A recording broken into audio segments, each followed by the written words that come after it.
자, 위대한 제자 마하모칼라나가 깊은 명상에 잠겨 있어요. 그런데 뭔가 좀 이상합니다. 속이 아주 묵직하고요. 평온해야 할 마음이 자꾸만 어지러워요.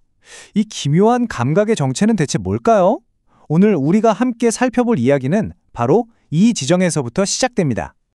자, 여러분 한번 상상해 보세요. 만약에 악마가, 그러니까 눈에 보이지 않는 어떤 악의적인 존재가 여러분 몸 안으로, 그것도 딱 뱃속으로 쑥 들어온다면 어떡하시겠어요? 좀 황당하게 들리죠? 근데 이게 바로 오늘 이야기의 핵심 질문입니다. 뱃속의 불청객. 네, 이 고대의 이야기는 아주 기이한 침입으로 시작됩니다. 단순한 몸의 고통이 아니에요. 정말 성스러운 수행자 중 한 명의 몸 안에 들어온 그야말로 불청객에 대한 이야기죠. 마하모칼라나 촌자, 부처님의 가장 뛰어난 제자 중 한 분이었잖아요. 바로 그분이 명상을 하는데 배가 꼭 콩으로 가득 찬 그릇처럼 묵직하게 느껴지는 거예요. 처음에는 이거 그냥 소화가 안 되나 싶었죠. 하지만 그의 지혜는 이게 그냥 평범한 몸의 문제가 아니라는 걸 바로 알아차립니다. 그래서 마하모칼라나는 자신의 통찰력으로 뱃속을 꿰뚫어 봅니다. 그랬더니 그 원인이 바로 사악한 존재, 마라라는 걸 발견해요. 여기서 마라는요, 그냥 뿔 날린 악마 이런 게 아니에요. 우리 수행을 방해하는 모든 것, 그러니까 욕망, 분노, 의심 같은 우리 내면의 장애물 그 자체를 상징하는 존재거든요. 바로 그 마라가 지금 자기 뱃속에 떡하니 들어와 있는 거죠. 자, 이런 상황에서 마하모칼라나는 전혀 두려워하지 않아요.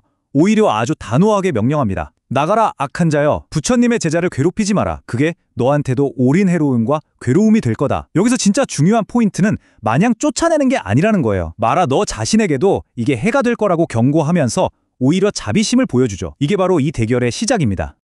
과거를 아는 자, 정체가 딱 걸렸는데 마라가 순순히 물러날 리가 없죠. 오히려 속으로 아주 오만하게 생각해요. 아니, 이 제자가 감히 나를 어떻게 알아봤지? 하면서 마하모칼라나의 능력을 완전히 얕잡아 본 겁니다. 마라의 교만함이 여기서 딱 드러나죠. 아니, 스승이신 부처님조차도 나를 이렇게 빨리 알아채진 못했을 텐데 웬 제자가 날 알아봐? 하면서 자기가 발각됐다는 사실 자체를 믿지를 못하는 거예요. 바로 이 오만함이 곧 패배의 시작이었죠. 그런데 여기서 정말 흥미로운 반전이 일어납니다. 마하모칼라나가 마라의 생각을 정확히 읽어낸 거예요. 거기서 그치지 않고 한 걸음 더 나아가죠. 나는 네가 지금 무슨 생각을 하는지 안다. 그리고 네가 과거에 누구였는지도 알고 있지. 이 말 한마디에 상황이 완전히 뒤집힙니다. 그리고 정말 충격적인 사실이 밝혀져요. 마하모칼라나가 자신의 전생 이야기를 꺼내거든요. 자기가 바로 두씨라는 이름의 마라였고 지금 자기 뱃속에 있는 이 마라는 자기 누이였던 깔리의 아들, 그러니까 자기 조카라는 거예요. 와, 이 둘은 그냥 적이 아니라 피할 수 없는 업의 고리로 얽힌 가족이었던 거죠. 대결의 양상이 완전히 달라지는 순간입니다. 마라의 두 가지 계략. 이제 마하모칼라나는 자신의 전생, 그러니까 자기가 두씨 마라였을 때 이야기를 들려주기 시작합니다. 아주 까마득한 과거, 깡꾸산다 부처님 시절의 이야기인데요. 그때 이 두씨 마라가 어떻게 수행자들을 방해했는지 한번 보시죠. 두씨 마라의 첫 번째 전력은 바로 비방이었어요. 사람들을 조종해서 수행자들에게 온갖 모욕적인 말을 퍼붓게 한 거죠. 밖에서 들어오는 거친 말들로 마음의 평화를 깨뜨리려는 뭐랄까 아주 전형적인 심리 공격이었어요. 그런데 까꾸산다 부처님께서 제시한 해법이 정말 놀랍습니다. 증오에 똑같이 맞서 싸우는 게 아니라 그 단단한 증오마저 녹여버릴 만큼 강력하고 무한한 자애의 마음으로 대응하라고 가르치신 거죠. 정말 멋진 해법 아닌가요? 비방이 안 통하니까 마라가 더 교묘한 두 번째 전략을 씁니다. 그게 뭐냐면 바로 칭찬이었어요. 이번엔 사람들을 시켜서 수행자들을 막 칭송하고 떠받들게 하는 거죠. 그래서 명예나 자만심에 빠져서 타락하게 만들려는 속셈이었어요. 어떻게 보면 증오보다 더 달콤하고 위험한 함정이죠. 이에 부처님께서는 몸의 부정함을 관찰해서 그런 집착에서 벗어나는 수행법을 가르쳐 주셨습니다. 씻을 수 없는 악행. 자, 두 번의 계략이 전부 실패하니까 두씨 마라가 완전히 이성을 잃어버립니다. 결국 심리전을 넘어서 직접적인 폭력이라는 최후의 그리고 최악의 수단을 쓰게 되죠. 이야기가 정말 긴장감 넘치게 흘러가요. 두씨 마라가 먼저 한 어린 소년의 몸에 빙의합니다. 그리고는 그 아이의 손으로 커다란 돌을 집어들게 해요. 그리고 당시 깎구산다 부처님의 위대한 제자였던 위두라 존자의 머리를 그대로 내리칩니다. 머리가 깨지고 피가 흐르는 정말 끔찍한 순간이었죠.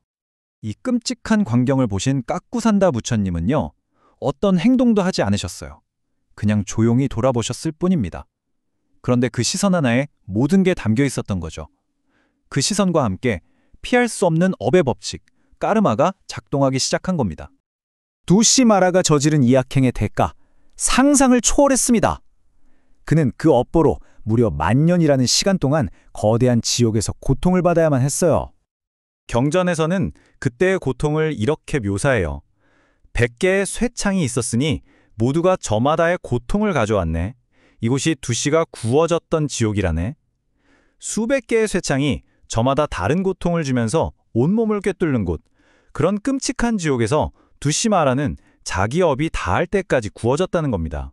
깨달은 존재를 해친 죄가 얼마나 무거운지 정말 잘 보여주는 대목이죠. 깨달은 자를 건드리지 마라. 자, 이제 이야기는 다시 현재로 돌아옵니다. 마하모칼라나는 이 끔찍했던 자기 전생 이야기를 왜 했을까요?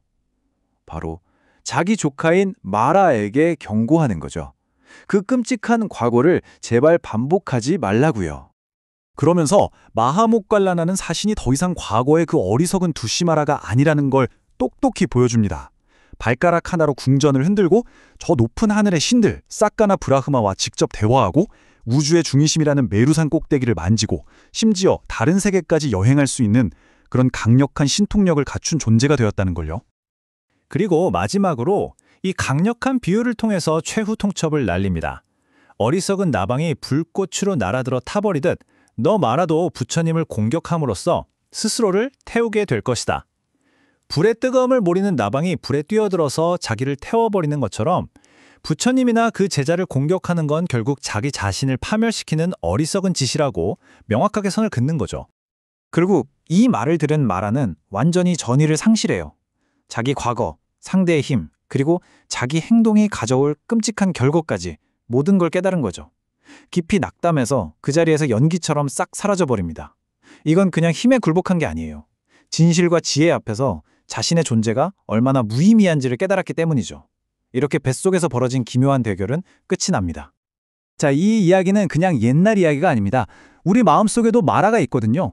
탐욕, 분노, 게으름, 의심 이런 것들이 다 말할 수 있죠. 오늘 지금 이 순간 여러분의 마음을 무겁게 하고 앞으로 나아가지 못하게 방해하는 여러분만의 마라는 무엇인가요? 그리고 그걸 어떻게 지혜롭게 마주하고 또 다스리시겠습니까? 한 번쯤 깊이 생각해 볼 문제입니다.